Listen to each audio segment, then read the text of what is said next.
My name is Kelvyn, and if I'm not playing football, I'm thinking about it. It's taken me all over the planet, introduced me to the world's best, and given me non-stop goosebumps. Anyway, a few weeks back a thought popped into my head. In 3 years' time, the eyes of the world are going to be on World Cup Qatar 2022 and the 32 teams that have qualified. But what about the 179 who didn't make it? I want to know their story. Before I knew it, I was getting visas and vaccinations and boarding a plane, for I was going to be at the very first qualifying game of World Cup 2022, Mongolia versus Brunei. After a 12-hour journey, 2 flights and no sleep, I arrived in Mongolia at 5 a.m. What a breathtaking place. My aim was simple, to find out how important football is to this wonderful country. Mongolia is sandwiched between Russia and China and it's massive, 5 times the size of Italy. Amazingly, with all that space, half of the population are crammed into the bustling city of Ulaanbaatar. When it comes to football, the national team have never made it to the group stage of World Cup qualifying. Hopefully I can be their good luck charm. Oh my God, it's like it hits you like a train. In London, we're used to smog and like pollution, so to come here and smell just manure everywhere gives you a sense of exactly what you're going to experience. Is it very like meat-based, the food in Mongolia? Yeah. 1.5 years, haven't eaten meat, but I'm going to try some this week.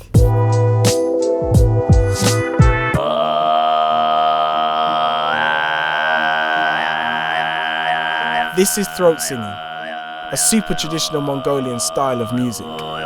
Where does the sound come from? Not from the chest, from the abdomen.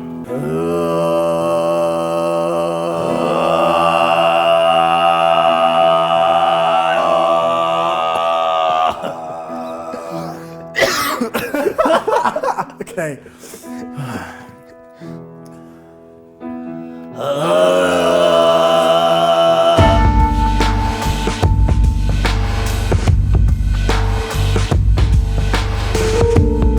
When driving through Mongolia, you find these little huts. They're a bit like your classic drive-through providing traditional food. I thought I'd bite the bullet and try some of the local eats. Hello. So they're going to teach us how to steam some dumplings.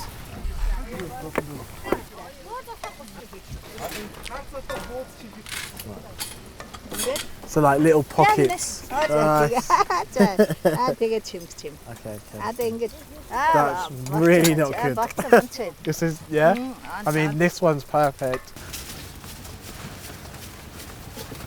Did I say I hadn't eaten meat in 18 months? So here we go, mutton dumplings. Oh. It's so hot. I think I'll burn my lip. Whilst I was eating, the taxi driver was chatting to his mate about whether the dumplings were actually mutton. Turns out it was camel. It's really nice. No meat for 18 months and then I nailed 7 camel dumplings. As always, I was desperate to get a game of football in. Lo and behold, 2 minutes from where I was staying was this local pitch. I couldn't really communicate with anyone, so I just lurked on the sidelines hoping somebody needed a super tired striker from South London.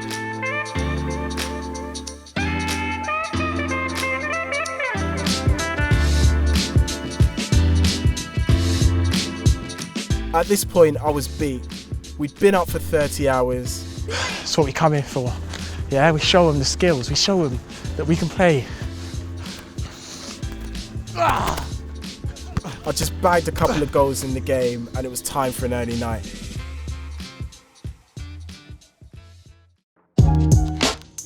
Good morning, Ulaanbaatar. Day 2.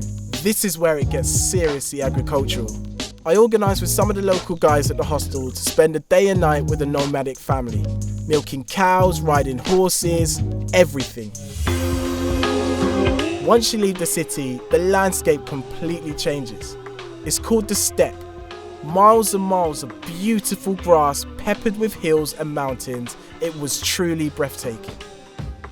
The road also gets a little less maintained. We arrived in the middle of nowhere. How the taxi driver knew where to stop, I don't know.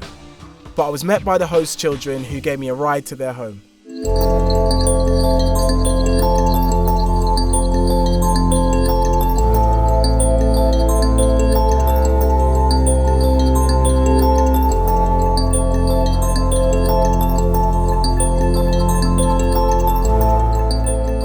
This is Galar, a champion horse trainer. He lives here with his wife, children and grandchildren. As is custom, I gave the family some gifts, including a football, and once the kids got hold of that, it was non-stop kickabouts.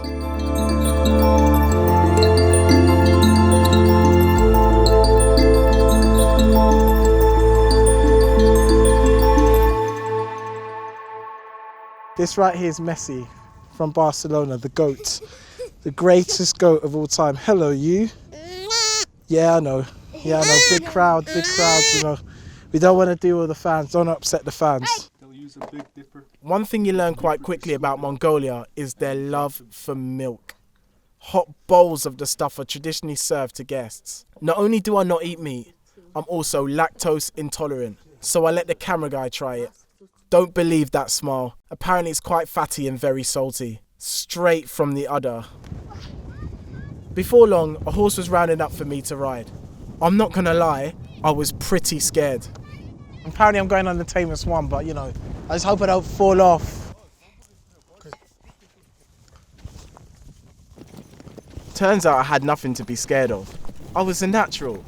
Soon enough, Galar's wife called us for dinner. Which was great because I could eat a horse. And considering what I've eaten so far, it probably would be. During dinner, a bombshell was dropped on me. I'm going to be wrestling one of the family members. It's like a traditional thing that they do. They've got me on the horse, my legs are hurting, I've been playing football, can't breathe, and now I'm going to have to fight one of them. They're champions as well, so they've got their best fighter to come and beat me up. These are what I'm wearing for the wrestling. I'm not gonna lie, she's not great. Granny pants. Oh my God.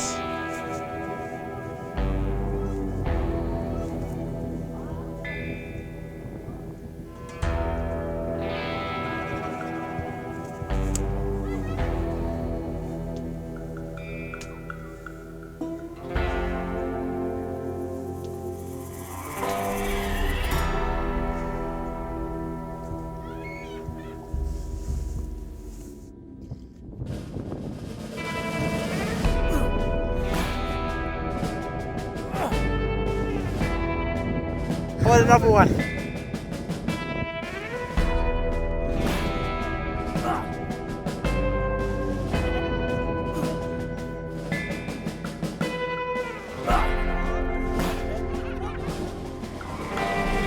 Whilst the camera guy was checking the shot and I was catching my breath, one of the farming kids, who we named Boots, ran over to me and started fighting me.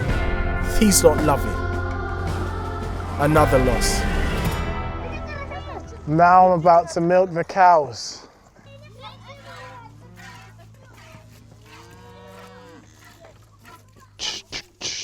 One, two, one, two, one, two, one, two, one, two. Oi! 2, 1, 2, 1, 2. You should get the technique going. The milk just flows out. 1, 2, 1, 2, 2, 1, 2. Oh, don't do that. Oh, you're not finished.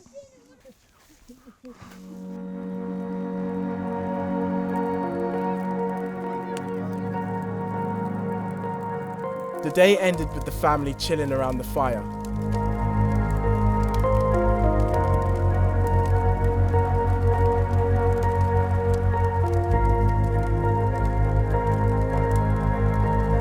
Tomorrow is going to be intense. Mongolia have never got past this stage in World Cup qualifying before. If they can beat Brunei over the 2 legs, they'll qualify for the group stages where Asian giants like Japan, Australia and South Korea could be lying in waiting.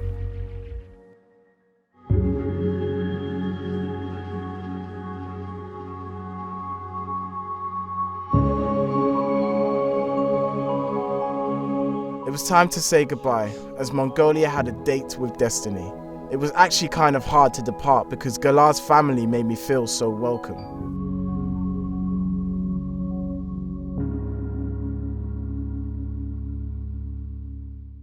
On the way back to the city, I crossed paths with Mongolia's hero, Genghis Khan, or as these guys call him, Chinggis Khan, a 130-foot solid steel statue. Apparently, This guy fathered so many children, 1 in 200 men are directly related to him. But that's for another film. On to the match. As I headed to the stadium, I could sense the nerves. This was a big one for the country and the fans knew it. They stood on the brink of creating history and going further in qualifying than they ever have before.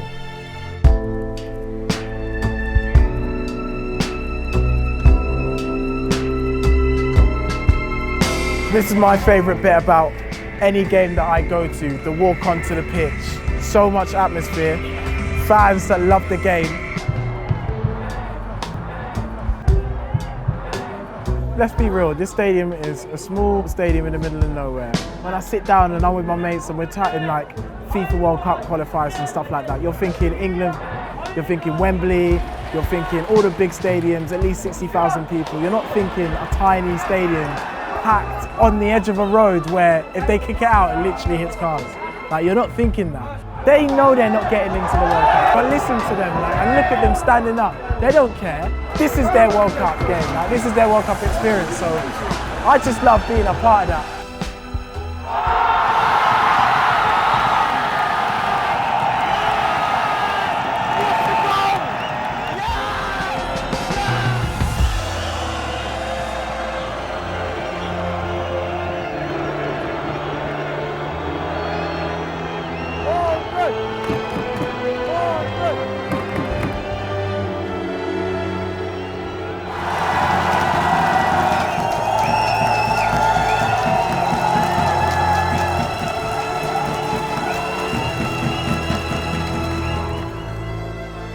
With only a few hours left in Mongolia, I headed up high to get a last look at the city.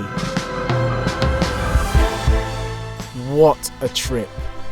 It's just honestly been incredible to have shared that moment with those Mongolian fans on their own home soil. They got to see their team, you know, almost progress to the group stages, which is massive. I've experienced a whole new world and met people I could only dream of meeting, all through the love of football. And the thing that hit me the most was how important it was to the fans. The World Cup isn't just about the final in 2022. There are mini finals happening all over the globe at different stages of the tournament. They may not all end with a trophy, but they mean just as much.